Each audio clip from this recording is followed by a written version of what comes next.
आपसे ये कहता हूं कि आप इंडस्ट्री फौरी तौर के ऊपर जो है वो खोलें, जो आपको हिकमत अमली दी जा रही है आप उसके ऊपर अमल करें। अगर आप इतने बड़े बुजुर्ग महर होते, इतने अक्लमंद होते तो आज कराची की हालत ही ना होती।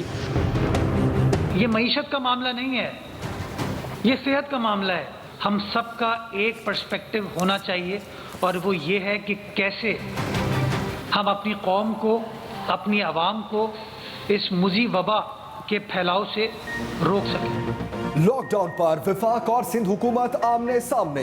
विफाक की शदीद मुखालफत, सूबे में फौरी पाबंदियां उठाने का मुतालबा। वज़ीर इत्तलात फवाद चौधरी कहते हैं सिंध हुकूमत इनफरादी फैसले नहीं कर सकती, मुकम्मल लॉकडाउन का ऑप्शन किसी भी सूबे के पास नहीं। सूबे विफाक और NCOC के फैसलों के पाबंद हैं। मुकम्मल लॉकडाउन पर विफाक की पॉलिसी वाज़ेह है, सिंध हुकूमत सनतों को फौरी खोले। तर्जुमान सिंध हुकूमत मुर्तज़ा वहाब का जवाब, बोले सियासी जंग इंसानियत के मैदान में नहीं होनी चाहिए, इंतशार की बजाय हमें अवाम को कायल करने की कोशिश करनी चाहिए। सरबरा NCOC असद उमर कहते हैं NCOC के फैसलों का सियासत में कोई अमल दखल नहीं।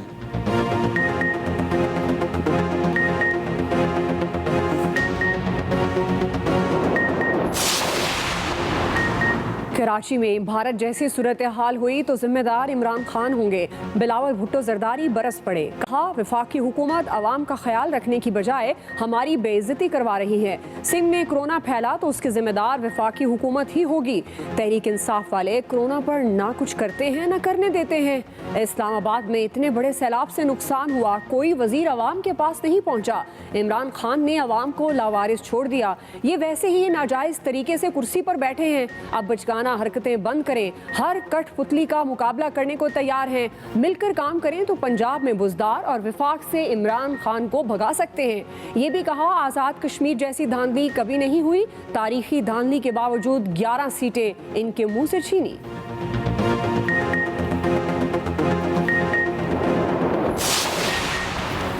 लॉकडाउन भारत में लगा, नताइज दुनिया ने देखे।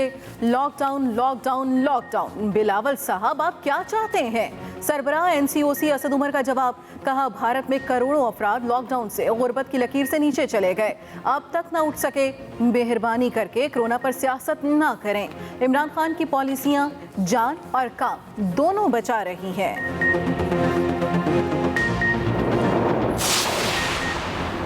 विफाकी हुकूमत का सख्त रद्द-ए-अमल या अवाम का दबाव। सिंध हुकूमत ने अपने लगाए लॉकडाउन में नरमियां कर दी। सूबे में डबल सवारी पर आयद पाबंदी खत्म।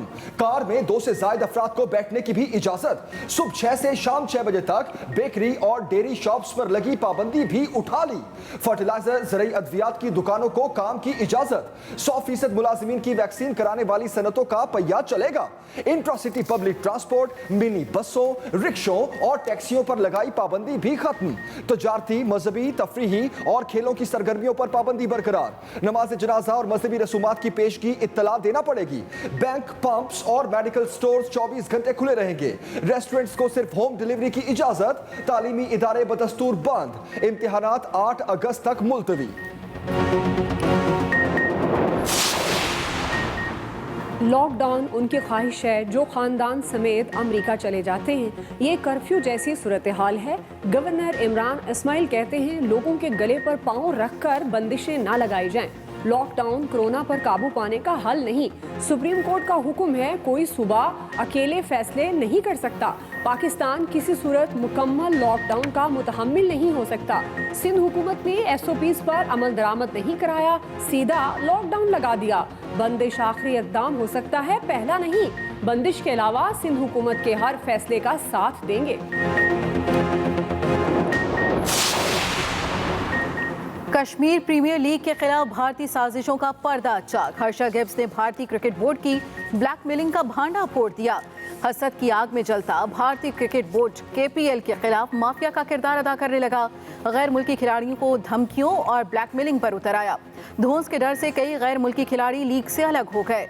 जनूबी अफ्रीका के हर्षल गिब्स भारतीय बोर्ड की धमकी को मंजर-ए-आम पर ले आए। कहा भारत उन्हें कश्मीर प्रीमियर लीग में जाने से रोक रहा है। भारत की जानिब से खेल में पाकिस्तान के साथ सियासत को घसीटना गैर जरूरी है। KPL में हिस्सा लेने पर भारत में दाखिला बंद होने की धमकी दी गई। गिब्स ने भारतीय बोर्ड की हरकत को मज़ाक़-ए-ख़ेज़ भी करार दे दिया।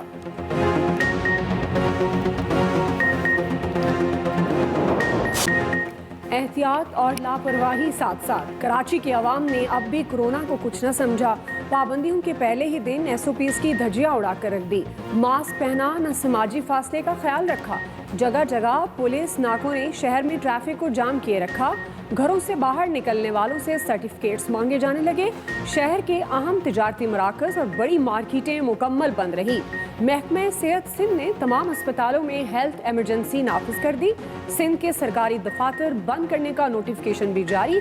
वैक्सीन न लगवाने वाले सरकारी मुलाजमीन को तनख्वाह नहीं मिलेगी।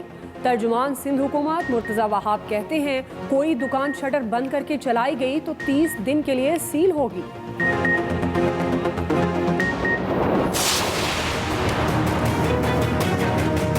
तकरीबन 7 बजे आए हैं यहाँ पे, लेकिन बहुत रश हो रहा है यहाँ पे, तो अब लग रहा है कि इससे पहले आना पड़ेगा हमें। आदमी से आदमी चिपका हुआ है बिल्कुल।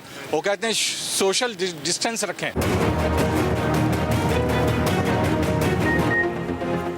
लंबी लाइनें, घंटों इंतजार, वैक्सीन के लिए अवाम की जिंदगियों से खिलवाड़। शहरी संजीदा, इंतजामिया गैर संजीदा।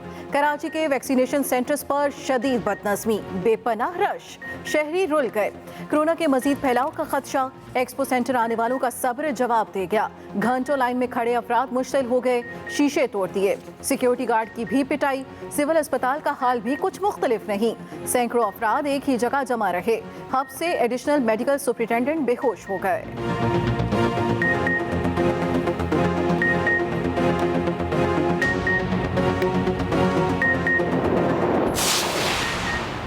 अवाम को कोरोना से बचाने के लिए थका कर मारने की पॉलिसी। मिलिए कराची पुलिस से, नाम बड़े दर्शन छोटे। एहलकारों की फुर्तियों ने अवाम की जान अजाब में डाल दी। अंदरूने मुल्क से आने वाली बसों को कराची में दाखिले से रोक दिया। शहरियों ने काठोर से सोराब कोट तक 30 किलोमीटर का सफर पैदल तय किया। हजारों मुसाफिर भारी भरकम सामान उठाए, तवील फासला पैदल तय करते रहे। खबर चलने पर वजीर ट्रांसपोर्ट को होश आया। वाजे किया, शहर में बसों के दाखिले पर कोई पाबंदी नहीं। रनछोड़ लाइन में गरीब रेडी बानों पर पुलिस ने गुस्सा निकाला। सामान से भरी रेडियां उलट दी।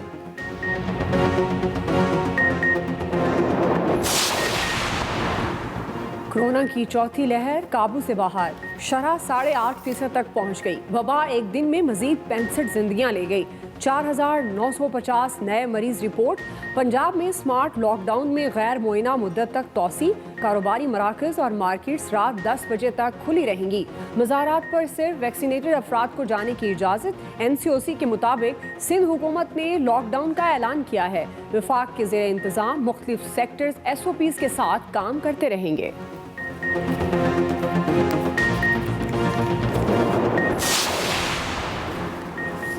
मेरा बस चले तो नूर मुकद्दम के मुल्जिम को गोली मार दूं। वफाकी वज़ीर दाखिला शेख रशीद कहते हैं कि इसके मुल्जिम को किसी सूरत नहीं छोड़ेंगे। अफगान सफ़ीर की बेटी ने जिन टैक्सियों में सफ़र किया, उनके ड्राइवर्स को छोड़ दिया। ये सब बेगुनाह हैं। ये भी कहा, मुस्तकबिल में सिंध में भी हुकूमत बनाएंगे। सूबे में लॉकडाउन करके सूबाई हुकूमत अपना नुकसान खुद करेगी।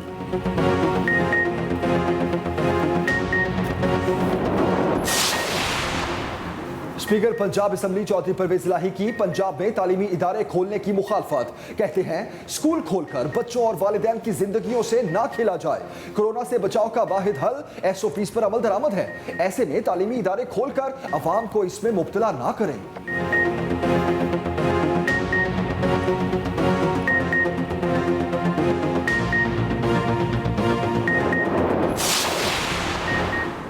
MQM पाकिस्तान की भी पीपल्स पार्टी पर चढ़ाई। लॉकडाउन को अवाम दुश्मन करार दे दिया।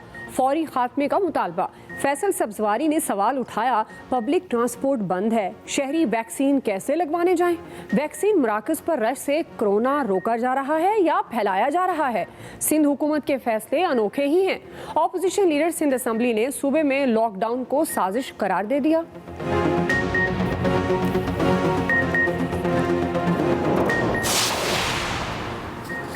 कश्मीर प्रीमियर लीग 6 अगस्त से ही शुरू होगी।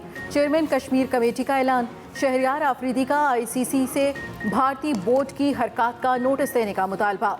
कहा, गैर मुल्की खिलाड़ियों को KPL से मुतनफ़्फ़र करना समझ से बालातर है। KPL के खिलाड़ियों से हतक-आमेज़ रवैया इख्तियार किया जा रहा है। बदकिस्मती है, भारत ने आने वाले क्रिकेटर्स पर दबाव डालना शुरू कर दिया। हिंदुस्तान खौफजदा है कि अगर गैर मुल्की कश्मीर प्रीमियर लीग में हिस्सा लेंगे तो कश्मीर का मसला फिर दुनिया में उजागर होगा। मोदी का फाशिस्ट चेहरा दुनिया के सामने रखते रहेंगे।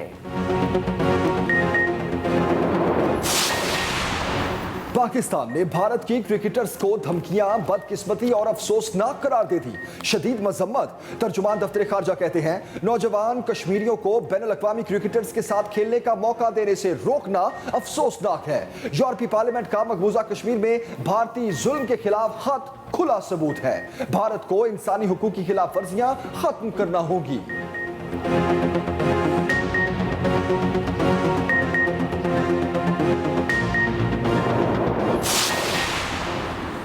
मोदी सरकार ने खेल को भी सियासत ज़दा कर दिया। क्रिकेट को अपने मज़मूम सियासत की भेंट चढ़ा दिया। वफाकी वज़ीर इत्तलात फवाद चौधरी की कड़ी तनकीद। बोले हर्षल गिब्स पर कश्मीर लीग में हिस्सा न लेने का दबाव उस पुरानी रविश का तसलसल है। भारत के इन इक़दामात की शदीद मजम्मत करते हैं। कश्मीर की जदोजहद को ऐसे इक़दामात से नुकसान नहीं, फ़ायदा ही होगा।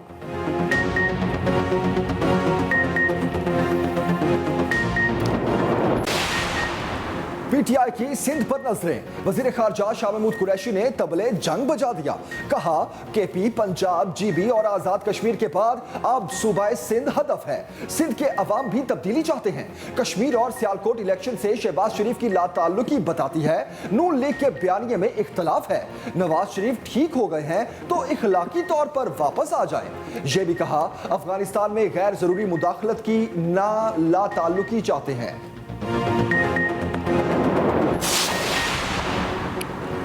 मानसून बादलों का मटर गश्त। शहर शहर बरसने लगे। लाहौर के कई इलाकों में मूसलाधार बारिश निशेबे इलाके तालाब का मंजर पेश करने लगे। फैसलाबाद में भी बरसात जल थल एक हो गया। मुल्तान, बहावलपुर, खानेवाल और साहिवाल में भी रिमझिम बूंदे पड़ते ही कई शहरों में बिजली का निज़ाम ठंडा पड़ गया। फीडर बंद होने से बत्ती गुल रही। महकमे मौसमियात की मजीद एक दिन तक बादल बरसने की पेशगोई।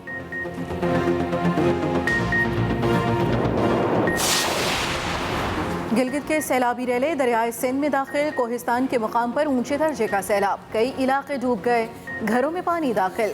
दरियाओं के करीब आबादी ने नकल मकानी शुरू कर दी। सैलाब से शाहराह कराक्रम मुतादिद मकामात से बंद। सयाह फंस कर रह गए।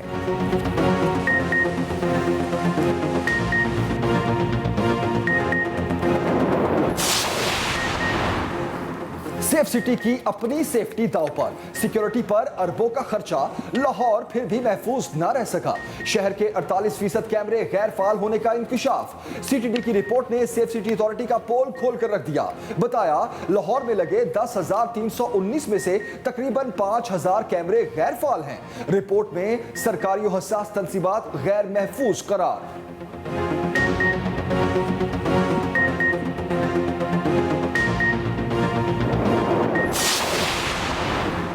तारीख की महंगी तरीन LNG खरीदने की तहकीकात की जाए। ऑपोजिशन लीडर कौमी असम्बली शहबाज शरीफ का मुतालबा। कहा LNG का एक जहाज मंगवाने पर हुकूमत 22.5 मिलियन डॉलर इजाफी अदा कर रही है।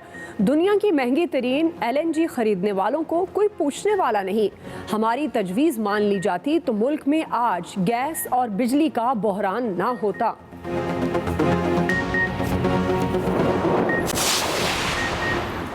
वज़ीर-ए-आला पंजाब ईद पर सफाई के इंतजामात पर मुतमईन। बेहतरीन कारकर्दगी दिखाने वालों में तारीफी सर्टिफिकेट तकसीम। उस्मान बुज़दार कहते हैं अवाम की खिदमत करने वाले अफसरों की भरपूर सपोर्ट की जाएगी। एक दिन नहीं, अब हर रोज काम करके दिखाना है।